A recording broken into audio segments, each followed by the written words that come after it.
মা, হিমে বসে কি করছিস কালি? মালা গাঁথছি। আজ রাত্রিরে আমার মেয়ের বিয়ে। কই, আমাকে বলিসনি তো। ঠিক ছিল না সেজদি, এখন বাবা পাঁজি দেখে বললেন আজ রাত্রির ছাড়া আর এই মাসে দিন নেই। আর সকলকে বলা হয়েছে, শুধু শেখরদাকে বলা হয়নি।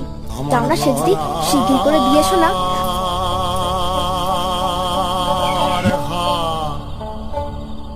এ কি করলে ললিতা? কেন, কি হলো? জানো না কি হলো? যাও আবার। আমার দোষ কি? তুমি তো করে দিলে। কিচ্ছু করিনি, তুমি ওটা ফিরিয়ে দাও। কাছে না এলে পাবে না।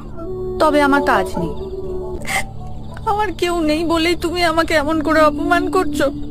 সকাল বড় বাড়াবাড়ি করছিলে ললিতা, আমি বিদেশ যাওয়ার আগে সেইটাই তোমার বন্ধ করে দিলাম।